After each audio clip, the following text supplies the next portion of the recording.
Ça se voit pas là actuellement, mais je souffre le martyr. Entre mes mains, mon cœur, mes poumons, mes jambes, mon pied, mon dos, parce que j'ai les omoplates déplacées, je l'ai appris ça l'année dernière. Mon corps est une aspirine qu'on a foutue au micro-ondes et on s'est dit putain, ça fait un gosse.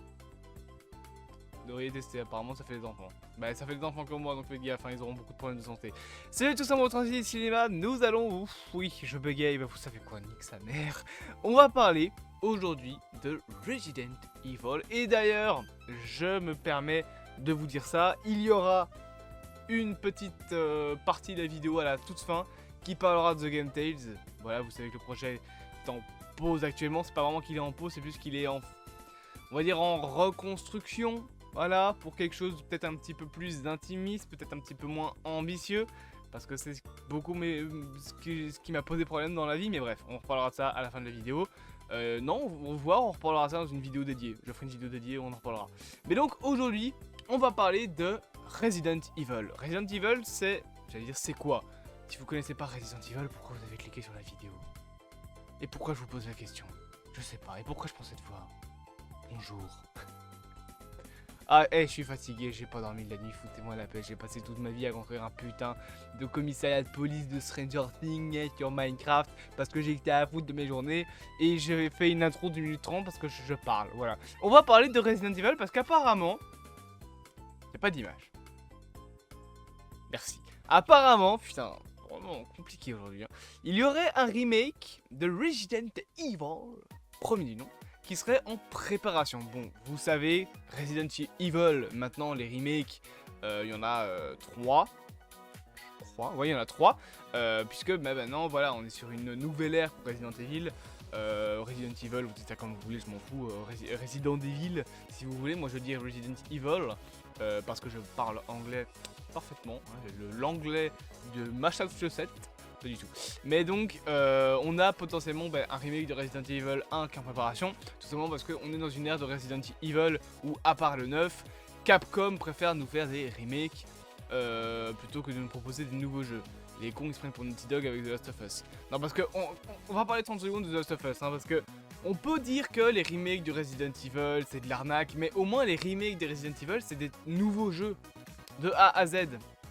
Resident Evil 2 c'est pas le même jeu que Resident Evil tout court, c'est pas du tout la même chose, le jeu est plus long, le jeu est refait entièrement graphiquement, c'est complètement nouveau. Je suis désolé, c'est pas la même chose avec les The Last of Us. Peut-être The Last of Us et The Last of Us Part 1, ok, mais dans l'entièreté de l'univers de The Last of Us, on a The Last of Us Remaster, c'est un remaster graphique, c'est pas un nouveau jeu, The Last of Us Partie 1, là c'est un remake, The Last of Us Partie 2, The Last of Us Partie 2 Remaster. C'est juste une refonte graphique, encore, de la version PS4 pour la mettre sur PS5. C'est juste un portage du jeu. 70 balles. Vous pouvez aller voir sur internet, j'en ai fait une vidéo entière, allez voir. Le jeu, que ce soit la version Remaster sur PS4, sur PS5 pardon, et la version sur PS4, c'est la même chose. Il a exactement la même gueule et le même niveau de détail. Il n'y a rien qui change. Je pense que le PS5 tu dois avoir un peu plus FPS. Et encore je suis pas sûr. C'est de l'arnaque, pur et dur. Et vous payez ça 70 balles. Oh mais non, ils sont gentils, voyons, si vous avez acheté The Last of Us sur PS4, enfin The Last of Us 2 sur PS4, vous avez qu'à dépenser 10 € pour avoir la mise à niveau sur PS5. Mais tu mets 10 € de plus, t'as un nouveau jeu. Hein. T'as 20 balles, t'as Minecraft. Hein. Et il y a beaucoup plus de durée de vie, je pense, sur Minecraft que sur The Last of Us.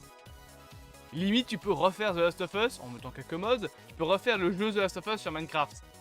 Alors, 10 balles, vous les foutez dans le cul, quoi. Si c'est pour avoir juste la même qualité de graphisme et 3 pauvres modes de plus, genre le mode mercenaire, là, je sais plus comment ils appellent ça.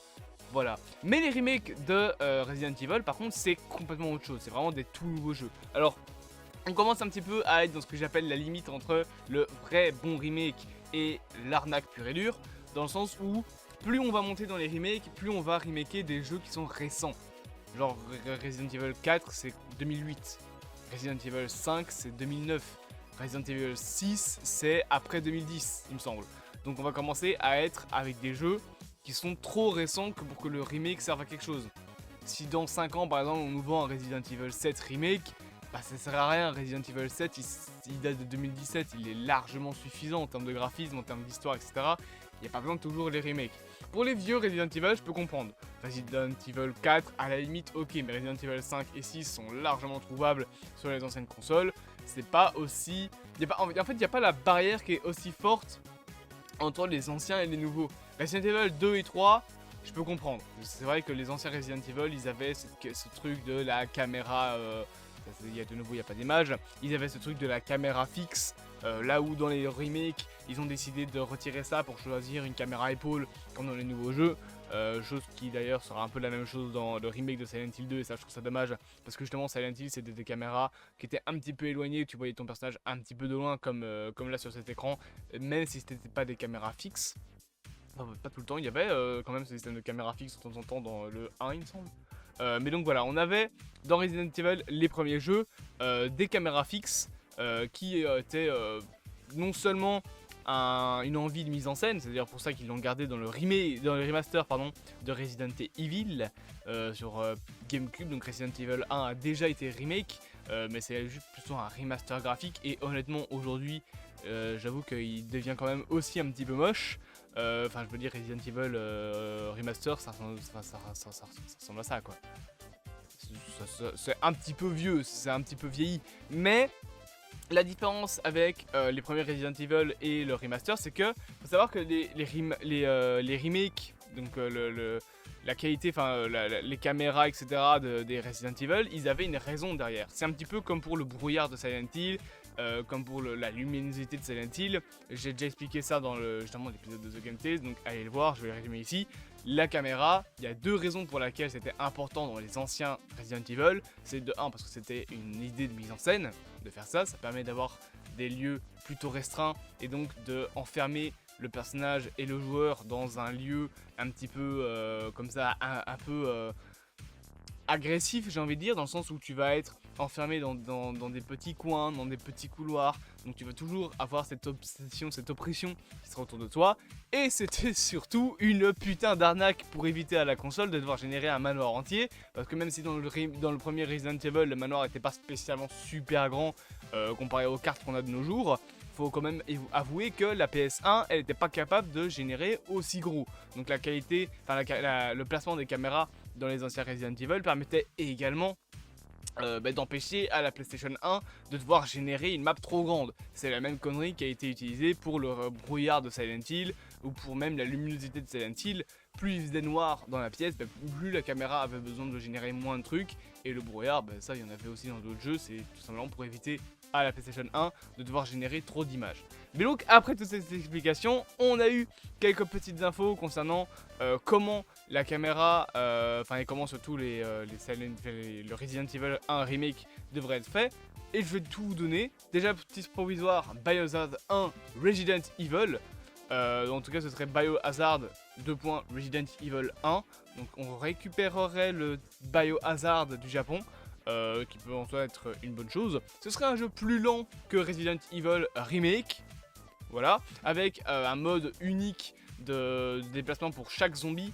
En raison notamment du nombre d'ennemis qui est assez petit dans Resident Evil 1, chaque zombie que tu tuais ne respawnait pas, chose qui est différente d'anciens jeux où quand tu tuais un zombie il finissait par respawn.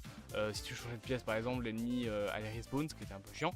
On aurait également des systèmes pour tuer certains zombies qui sont par exemple appelés le Bullet Spooge, un petit peu comme dans Resident Evil 2, il y avait aussi un truc comme ça de ce genre. On aurait le retour des Crimson Head qui sont donc une créature du lore. On aurait un lore plus détaillé pour le lore de Resident Evil 1. Une autre caméra à la troisième personne sera utilisée, donc à nouveau avec le rythme plus long. Et fini les arrière-plans pré-rendus apparemment. Chaque pièce chargera les ressources en arrière-plan et le reste des ressources se chargera lorsque les portes seront ouvertes. Et c'est pour améliorer notamment les visuels et l'éclairage. Donc tout simplement un remake en termes graphiques mais aussi en termes d'histoire. Peut-être qu'on peut avoir un petit peu un mélange entre le lore de Resident Evil 1 et peut-être des liens faits avec Resident Evil 0, qui est donc le préquel avec Rebecca Chambers notamment, et j'ai oublié son nom, l'autre con. C'est pas Blair, non il s'appelle pas du tout comme ça, c'est autre chose. Je sais plus comment il s'appelle, mais le mec qui accompagne Rebecca dans Resident Evil 0. Il y a un mec qui est avec lui, enfin qui est avec elle. Mais donc on pourrait avoir potentiellement des liens faits avec le lore de Resident Evil 0. On pourrait aussi avoir, comme je l'ai dit, hein, la fin des caméras placées comme ça, des caméras fixes et une caméra épaule avec moins de trucs pré-rendus pour peut-être alléger, enfin pas alléger spécialement la console, mais je pense que là c'est surtout des détails plus graphiques. Et je vais pas commencer à sortir du baratin graphique parce que c'est pas mon boulot, je m'y connais pas spécialement. Et d'un autre côté, en soi, tant que le jeu charge correctement, moi je m'en fous. Mais après, voilà, c'est les jeux qui chargent aujourd'hui, il n'y a plus beaucoup d'écrans de chargement. Et les écrans de chargement de nos jours sont plus remplacés par des cinématiques qu'autre chose. Surtout dans les Resident Evil. Mais donc voilà, c'est un petit peu les informations qu'on a eues concrètement. C'est comme tout remake, hein, le seul vrai truc qui me titille un petit peu, c'est le fait que le titre provisoire, c'est pas Resident Evil 1 remake, mais c'est Biohazard Resident Evil 1, un petit peu comme pour Resident Evil 7, qui chez nous s'appelle Resident Evil 7 Biohazard. Voilà, potentiellement que on pourrait avoir le grand retour du titre Biohazard en Europe, peut-être pour assumer un peu plus le fait que c'est censé être le titre du jeu quand même, hein. Il n'est pas sorti au Japon sous le nom Resident Evil, il est sorti au Japon sous le nom Biohazard, parce que c'est son nom. Mais voilà, on verra ce qu'il en est. Dites-moi surtout vous en commentaire si vous pensez qu'un Resident Evil remake est une bonne chose ou pas. Bien évidemment, n'hésitez pas à vous abonner, à partager, à liker et à commenter. Et on se dit à bientôt pour de prochaines aventures.